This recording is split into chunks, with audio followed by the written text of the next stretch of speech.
pertama mendapat fadilah jemaah, yang kedua mendapat Jumaat, dan yang ketiga mendapat fadilah taharrum imam, dan yang keempat mendapat rakaat.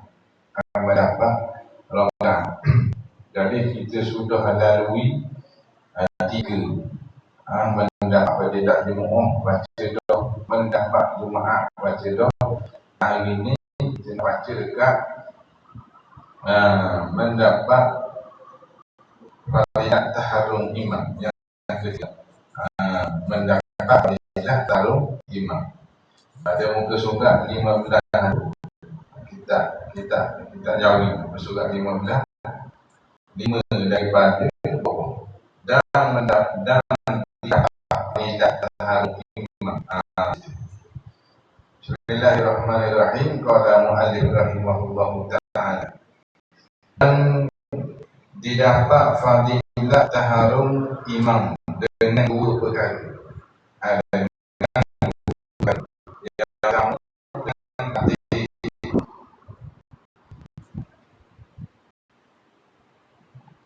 Yang pertama dengan hadir makmum waktu takbiratul ihram imam. Selepas imam takbiratul ihram, dia pun takbiratul ihram selalu. Itu yang pertama. Dan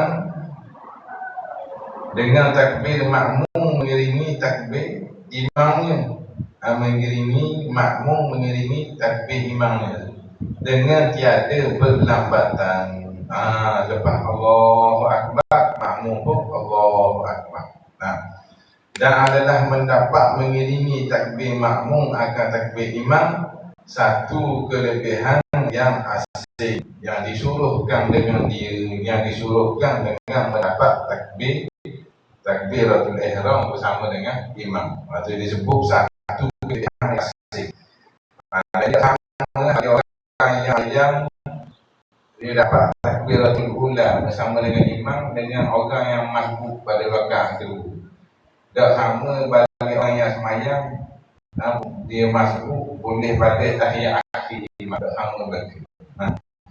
Dan disebut sini satu kelebihan yang asing sudah ditegangkan pada muka surat 4 yang ada perbahasan yang lalu, di mana kisah Sayyidina Abdul Rahman bin Auf, dia menyantuni pedagang daripada Mesir dengan 400 ekor unta tu, sehingga dia terlepas nak dapat dia sembahyang berjemaah, dia terlepas takbiratul ula bersama Rasulullah.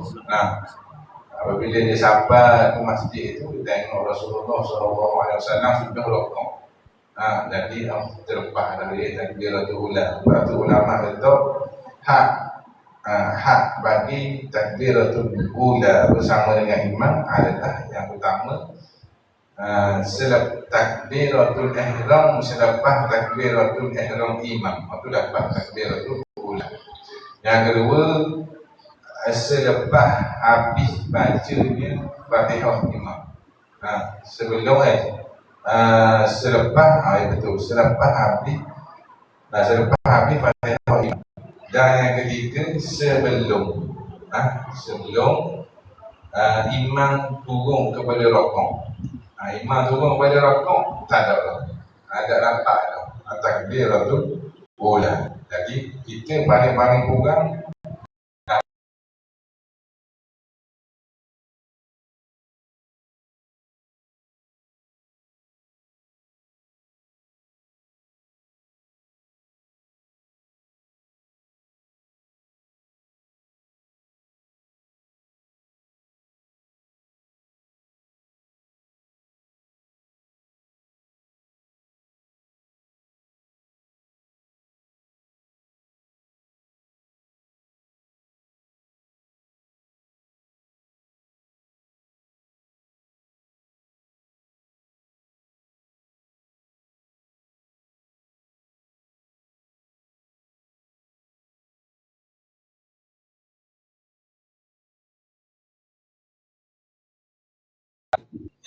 berjalan dengan tenang,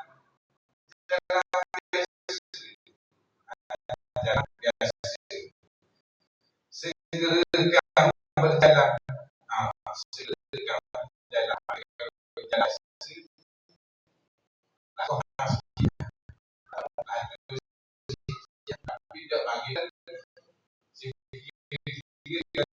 jalan laju tu orang tengok ada hati jalan kita tengok jika tahu lubuk tahalung imam sekali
pertama contoh tak tu lagi Pak saya sebut sini takau yang so jadi melainkan pada Jumaat pada hari Jumaat boleh tak lagi tulang kita letih ke datang tulang tisah pada itu kena hari Jumaat kena hari Jumaat tidur sudah orang angkat takbiratul ula takbiratul ihram yang pertama rakaat pertama dan kena rasa berlubang boleh haji ada dia start untuk hidup makin untuk lagi kena lagi lagi kena gimana mahal lagi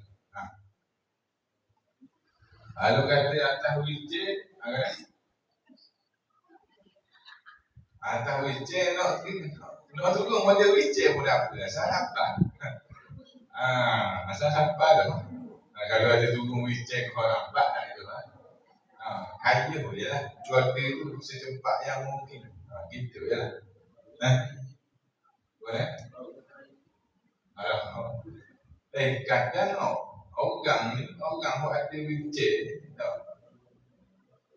mari awal lagi pada orang jalan kaki molek dia baki wheelchair dia comel masuk mainlah kereta ni baki wheelchair dia dulu baki kereta naik wheelchair dia seorang ni pergi masjid main Jumaat kata aku dia badan boleh dia sampai dulu ada kelebihan bukan kata nak suruh kita jadi naik wheelchair juga sampai awal mana saat ni kita situ ni kita sampai awal juga awal juga dia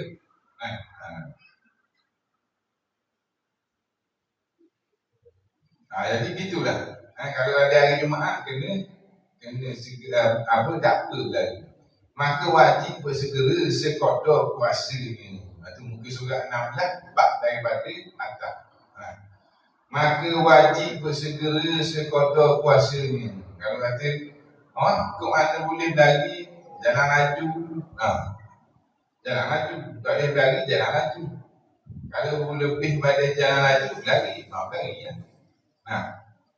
jika mengharap makmum akan mendapat takbir sebelum salat imam Lagi asal dapat takbir sebelum salam imam, sebelum assalamualaikum yang pertama pada salam yang pertama.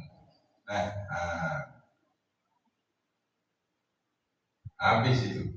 Dan sunat bagi imam,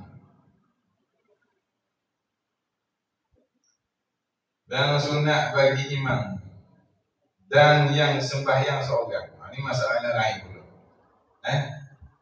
Nak cerita berkenaan dengan orang yang jadi imam dan orang yang sembahyang seorang.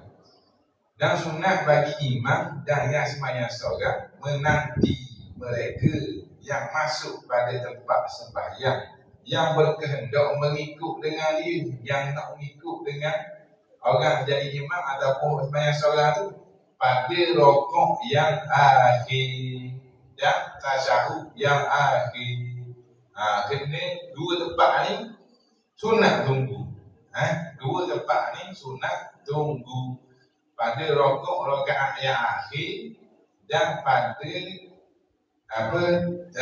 tasyahud yang akhir, tahiyat yang akhir. Pada tahiyat yang akhir. Dan tunggu-tunggu tu kerana Allah. Tak boleh tunggu kerana benda lain. Tak boleh tunggu selain kerana Allah. Tak boleh. Tidak boleh. Dengan tiada panjang menanti. Tunggu-tunggu tu dah lama kan. Tunggu ada imam dah bagi salam. Tengok jam dah bagi salam ke tahiyat. Tu menanti yang panjang tu.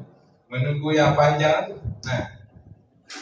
Dan tiada dibeza antara segala yang masuk supaya dapat rakaat baginya. Tu. Perkataan kalimah dia kata dan tiada beza antara segala yang masuk supaya dapat rakaat baginya. Ayatnya siapa-siapa yang mari masuk tu tidak kroni. Dalam bab semacam jemaah pun dia ajar dah supaya tidak kroni. Jadi imam. Jadi imam. Tengok cara jalan tu macam YB. Kita panjang sikit rokok. Ada haji tunggu sebab dia YB. Tak boleh. Tak boleh sebab dia sebut atas tunggu tu pada rokok yang akhir dan tasyahud yang akhir. Tunggu tu kerana Allah. Tunggu ni pengusi surga. Kita rokok lama sikit. Ataupun tahiyat lama sikit. Tak boleh tunggu tu kerana benda lain. Kata nak tunggu lah. Tapi jangan kerana selain daripada Allah. Jangan tunggu selain kerana Allah. Menteri duduk kat pintu tu, bau minyak wangi dia. Ni memang betul Menteri Pendidikan Negara Zimbabwe kat Malaysia. Tunggu. Betul dah ni dia Zimbabwe mari ke. Tunggu pada rakaat yang akhir. Tunggu sebab apa? Tunggu sebab dia merdeka. Tak boleh. Tak haji. Tak boleh. Sebab apa? Dua tempat ni sunat tunggu. Kalau kata tunggu pada rakaat yang akhir, dia dapat satu rakaat. Kalau dia tunggu dekat tasyahud akhir, dia dapat jemaah. Dia dapat jemaah. Dah dapat rakaat tu, tapi dia dapat jemaah. Sebab tu situ sunat tunggu. Dan dapat berjemaah pada yang kedua. Ambil atas muali. Dan tiada dibeza antara segala yang masuk supaya dapat rakaat baginya. Pada yang pertama, iaitu pada yang pertama tu apa? Pada menanti pada rakaat tu dan dapat berjemaah.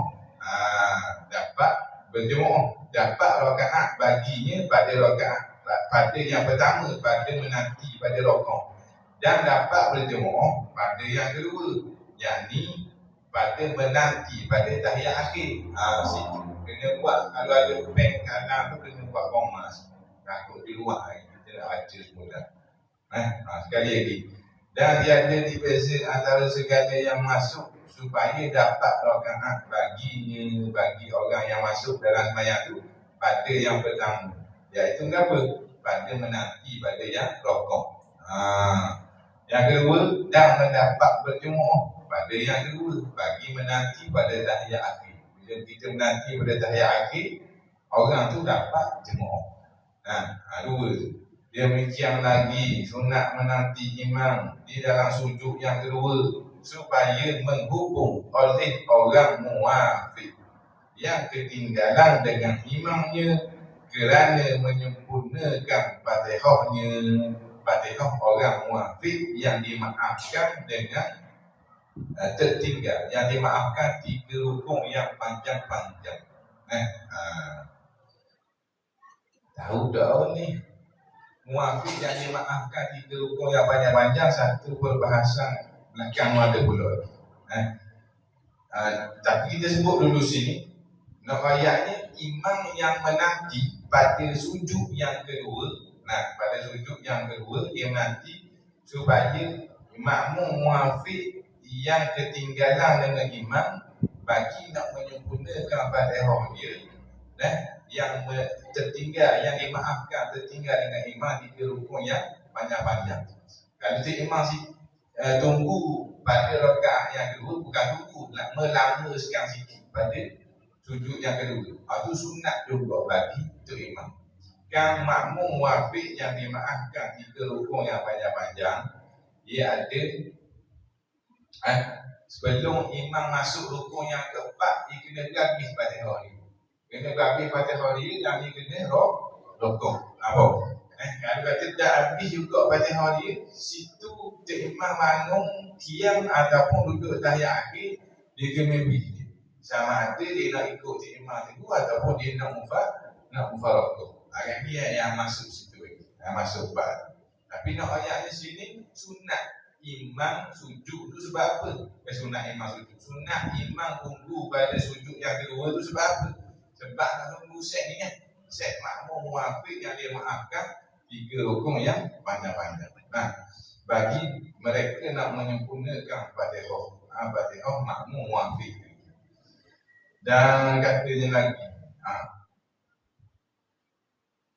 sunat bagi imam merengangkan sembahyang serta memperbuat segala sunat abad dan sunat-sunat hayat. Mana tu imam merengangkan sembahyang? Tu imam merengangkan sembahyang. Tu imam tak sembahyang. Tu imam merengangkan sembahyang adalah merengangkan perbuatan solatnya. Tu imam merengangkan perbuatan solatnya dengan membaca bacaan tidak sampai memberatkan makmum yang mengikut di belakang. Itu merengangkan sembahyang. Bukan kata dia main-main dalam sembahyang. Tapi dia merengangkan sembahyang. Apabila dia sembahyang, dia baca itu, bacaan dia itu tidak sampai memberatkan makmum yang mengikutnya di belakang. Kalau tengok tu imam ni tak pernah menyusul lain aku. Tahu dah. Ni kalau dah al-insan at-taubah. Mayang lain. Tu kalau makmum tu dah macam itu tak. Dah bawa makmum di surah lain, di segi lain. Apa hang pergi kat anak surah ada imam al-a'la hang sini. Ni main at-taubah. Umpamanya. Sebab tu imam ni dia kena sunat merengangkan sembahyang serta memperbuat segala sunat abad dan sunat hayat. Diriwayatkan dalam sebuah hadis Abi Mas'ud radhiyallahu anhu, Nabi SAW pernah bersabda, ya ayyuhan nas, inna minkum munaffirin, ya ayyuhan nas, inna minkum munaffirina, fa ayyukum ma shalla bin nasi falyujir, fa inna fihumul kabir wad dha'if fa idal hajah. Sekalian manusia, hei sekalian manusia, ya ayyuhan nas, sungguhnya di kalanganmu ni ada orang-orang yang menyebabkan manusia lagi munafirin. Ada disebabkan orang lagi. Nah, maka barang siapa fa'iyakum ma shalla bin nas, maka barang siapa di kalangan kamu solat dan menjadi imam bagi manusia, falyudid, maka ringkaskanlah, fa inna fihim al-gabid, kerana sesungguhnya di kalangan kamu tu ada orang yang telah tua dan wadhaif, dan di kalangan kamu tu ada orang yang dhaif, orang yang lemah. Dan wadzal hajah, wadzal hajah ni orang yang mempunyai kehendak urusan lain, orang yang mempunyai hajat-hajat yang lain nak buat. Sudah mari kat kita faham tahu tak? Dalam mufarakah sahaja, pergi saja. Sebab tu Nabi sebut dah, yang dimaksudkan manusia tu, manusia lari tu disebabkan imam yang memanjangkan solat. Imam yang memanjangkan solat, yang menjadikan ramai orang ni susah nak bertindak untuk tidak datang dah mari solat berjemaah, ataupun dia mari pun mufarakah. Jadi tu imam tak payah baca banyak sangat. Jangan baca laju sangat. Laju sangat tak boleh tak? Saya ni baru iyyaka na'budu dia, walam yakul lahu kufuwan ahad. Sebab tu imam habis pada Fatihah dia, sunat dia tunggu dalam 20 saat. Sekira-kira dia bagi ruang kepada makmum belakang dia ni baca Fatihah. Habis dia waladdallin, amin. Dia tunggu, sunat dia tunggu dalam 20 saat. Sekira tunggu tu untuk tempoh makmum baca Fatihah. Dalam bacaan pertengahan. 20 saat boleh lebih kurang 30 saat. 30 saat tu lama dah. 20 saat gitulah, lebih kurang. Jadi jangan kita waladdallin, amin, bismillah tadi. Tunggu dulu. Saya ni baru habis ambil nafas, amin. Nak baca pun duduk Fatihah. Tu dia pun baca, ingatkan surah panjang. Wal asri, angat innal insana tak ada. Allahu akbar. Habis. Siang ke kau makmum belakang. Jadi makmum belakang jadi dua ni. Muafiq ke masuk? Jadi muafiq. Muafiq yang dimaafkan 3 rukun yang panjang-panjang. Kalau tadi kita masuk bab tu, kita berai dulu kan. Kita berilah sesi. Jadi imam jangan terlalu panjang dan jangan terlalu pendek. Pertengahan. Jadi ni pertengahan.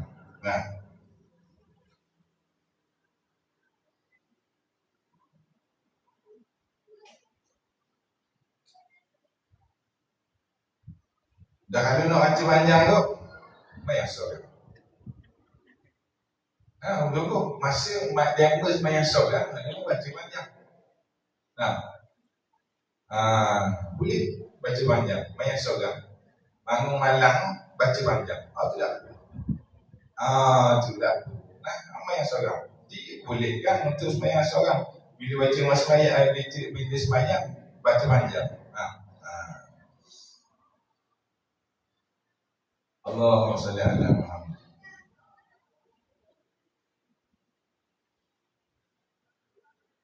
Serta memperbuat segala sunat ab'ad dan sunat-sunat hay'ah. Sunat ab'ad, sunat yang dituntut buat. Apabila tertinggal, dituntut disuruhkan untuk sujud sahwi. Itu sunat ab'ad. Sunat hay'ah. Sunat hay'ah, sunat kalau ditinggal pun tak perlu diulang. Dan tidak perlu berhajat kepada sujud sahwi. Tidak perlu berhajat kepada sujud sahwi. Jadi amalan sunat ni yang dianjurkan dalam ibadat. Tapi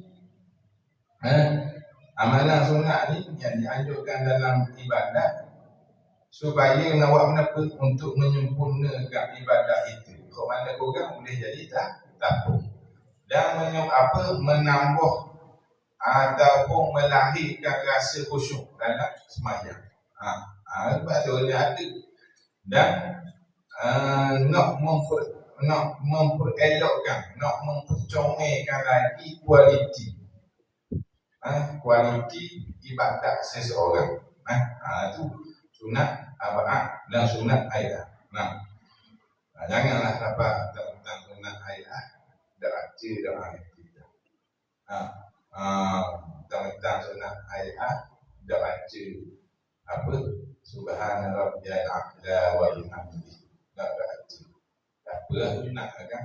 Setan ni kerja dia akan kata benda tu, kalau benda tu wajib, dia akan kacau sehingga perkara itu kita buat tak jadi wajib. Benda hak sunat, dia kacau, tak apa, ada yang buat sunat juga. Begitulah.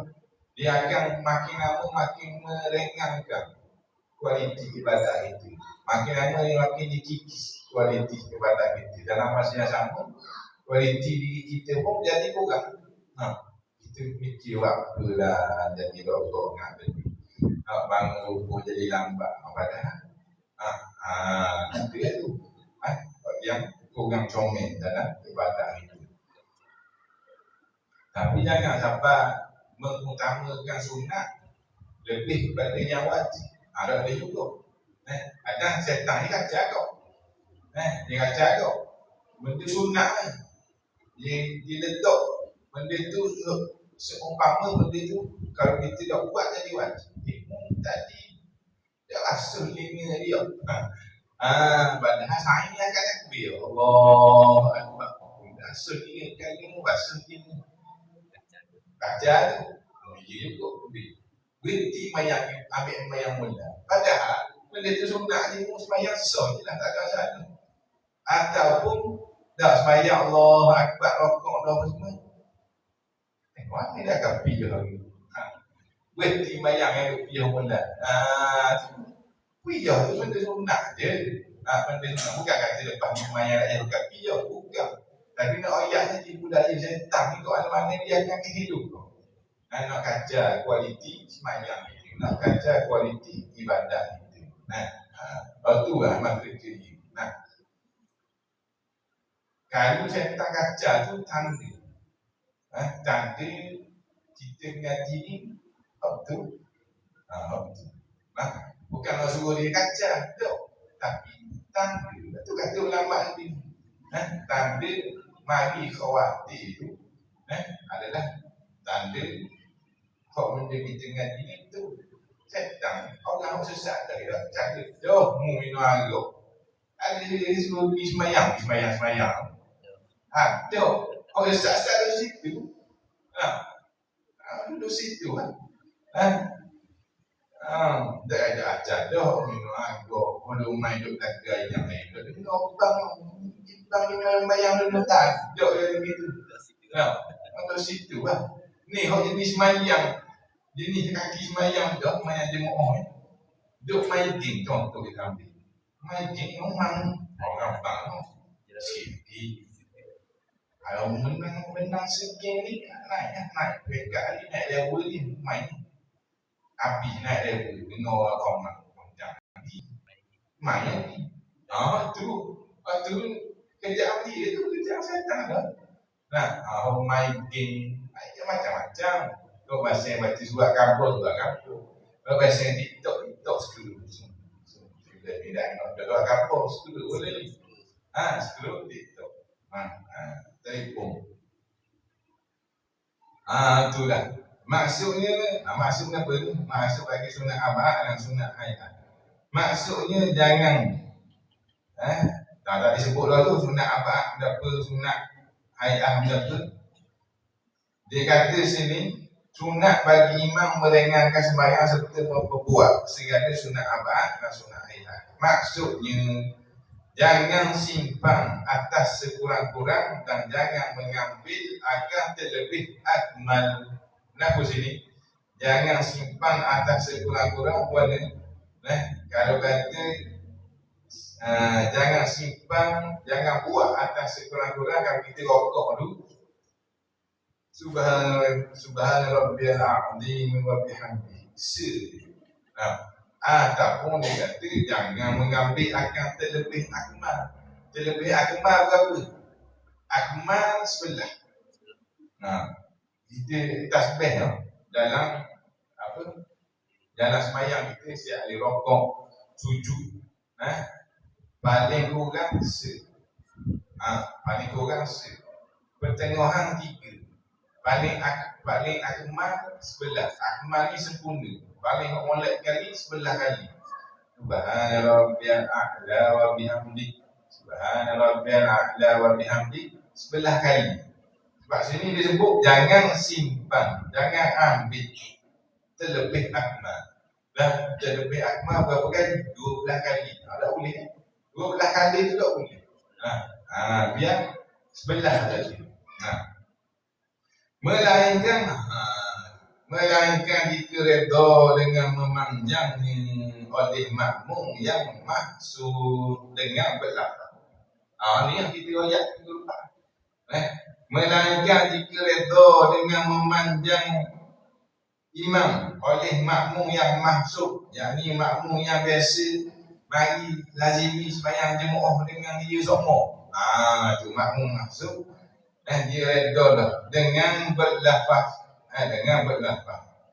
atau diam serta mengetahui imam dengan redha mereka itu di sisi Imam Muhammad Ramli. Imam Ramli kata sama ada muwayyak ataupun musnyak. Muwayyak ataupun musnyak. Senyak pun ada. Tu imam wajib panjang tak ada. Tu imam wajib pendek tak ada. Di sisi Imam Ramli, makmum yang maksud ni mari sama dah. Ada apa? Maknanya dia redha. Dia redha ataupun dia berlafaz. Itu imam. Mana inna atau inna romo baca tu At-Taubah Al-Insan. Baca kau bunyi ke pipi. Okey. Orang lain pun ada, baik. Tu berlafaz. Habis ni. Maknanya mayang Isya ni 9.30 belaka. Ada campur tahlil apa buku 10 suku. Tu surah tu kita belaka. Dia redha. Sama ada redha dia dengan berlafaz ataupun dia diam. Di sisi Imam Ramli gitulah. Di sisi Imam Ramli gitu. Dia kena sebut, dia kena bayar. Ataupun imam panjang sangat, pendek sikit. Boleh. Imam pun pendek. Sama ada berlafaz ataupun diam. Diam tu imam wajib pendek di sini. Bagaimana tu? Ataupun imam wajib pendek, dia kata comel imam. Bagus, betul. Hari ni kita nak apa? Berlafaz.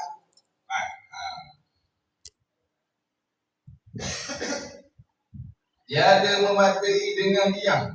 Di sisi bukan. Di sisi Muhammad Ramli gitulah. Dan di sisi Imam Ibn Hajar tak dapat hidup.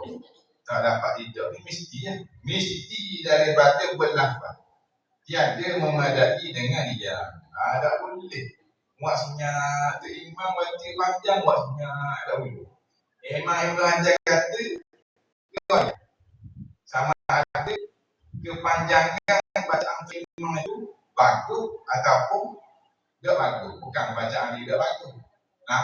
Dia pun nama. Tu imam bagus. Ala insan semua 3 pipi serakaat tak apa. Kita bagi tak apa tu berlafaz. Mesti berlafaz. Imam Ibn Hajar mesti kata mesti berlafaz. Allah tu imam main apa sampai pulang loh Baqarah saja. Pindah surah lain pula Yasin. Dia Yasin serakaat. Tahu pendek sikit. Ataupun dia kata tu imam inna ataina huluk. Kena rayak. Kena rayak. Adakah imam tu kena ikut makmum? Tak.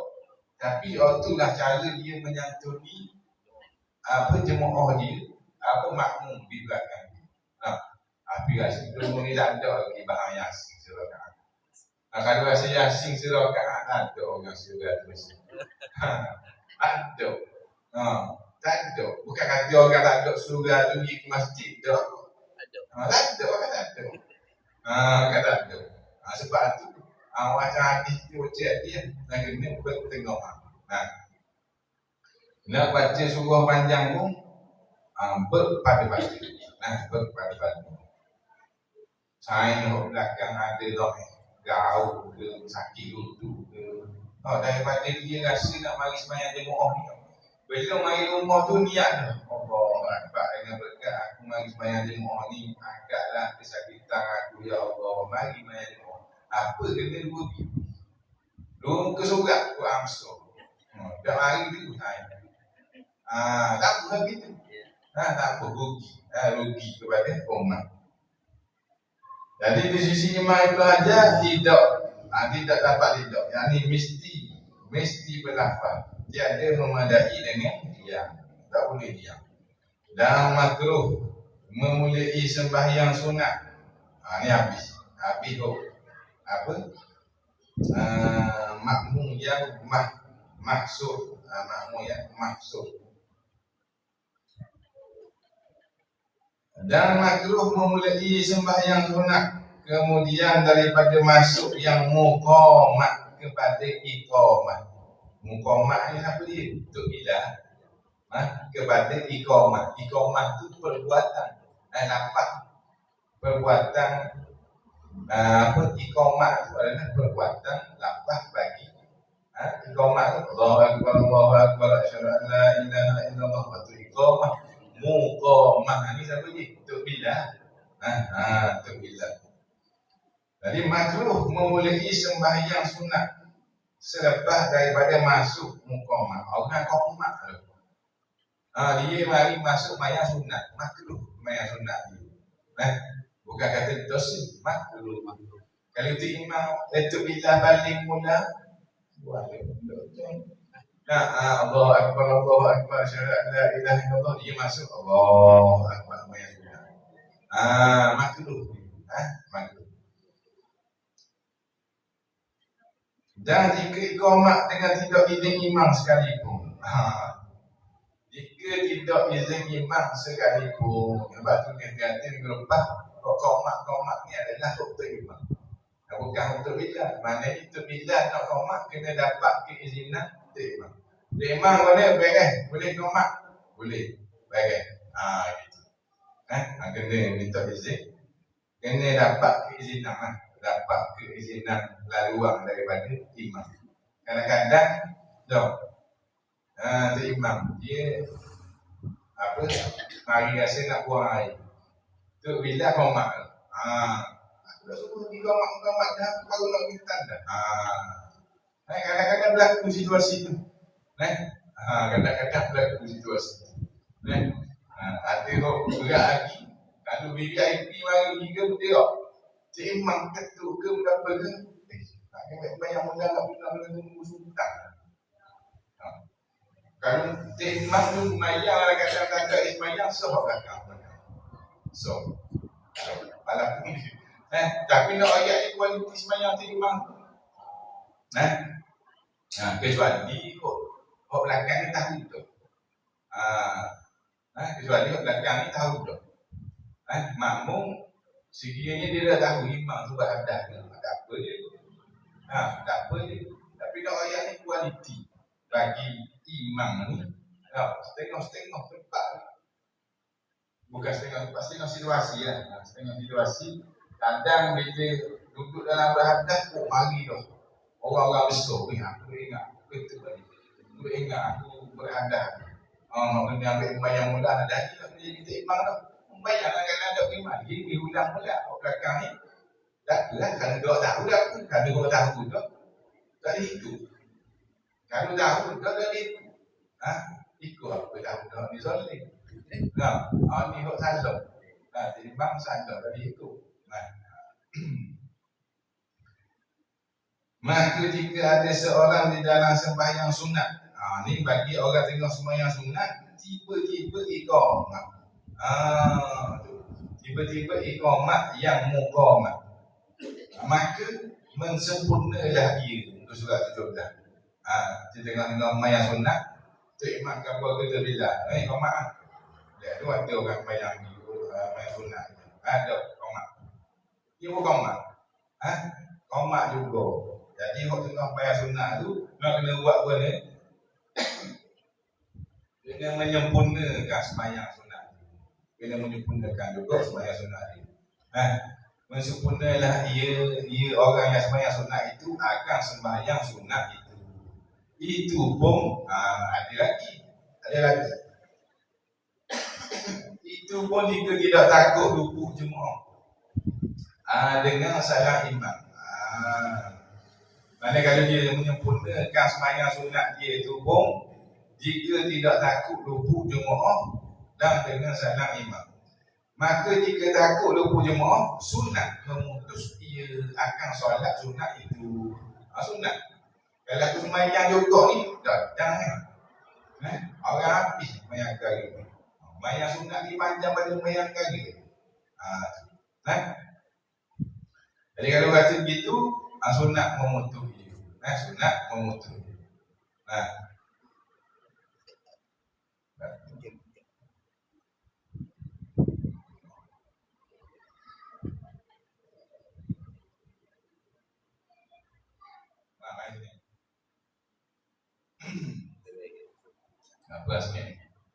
Jadi sunat memutus ia akan solat sunat itu dan masuk ia pada berjemaah. Masuk ia pada berjemaah selama mana tiada mengharap seseorang itu akan dapat jemaah yang lain. Tu tak apa. Kalau kata dia tengok orang qomat dah, dia pun sembahyang, dia masih sembahyang sunat. Kalau kata orang dah ambil dulu jemaah. Orang dah ambil dulu jemaah, maka dia sunat memutuskan sembahyang sunat pergi masuk sembahyang jemaah fardu. Itulah. Habis.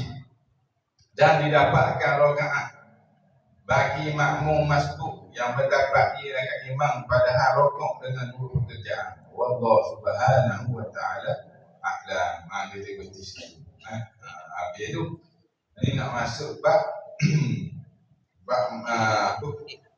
perbuatan bagi makmum yang masbuk.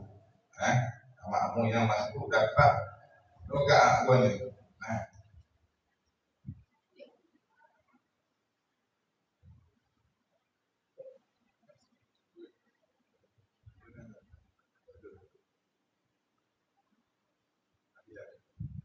Kita berhenti situ Wallahu subhanahu wa ta'ala sambung bulan akhir bulan ni bulan insya-Allah. Bismillahirrahmanirrahim. Alhamdulillahirabbil alamin. Allahumma qina bid wa 'allimna ta'wil wa hdina siratal mustaqim siratal ladzina an'amta 'alaihim minal nabiyyin was-siddiqin wasyuhada'i was-shalihin. Ya Allah, ya Tuhan kami, ampunilah dosa kami ya Allah. Ya Allah, ya Tuhan kami, kurniakan kefahaman kepada ilmu agama kepada anak-anak kami dan ahli keluarga kami. Sallallahu ala sayyidina Muhammad wa ala alihi wa sahbihi wasallam. Assalamualaikum warahmatullahi taala wabarakatuh.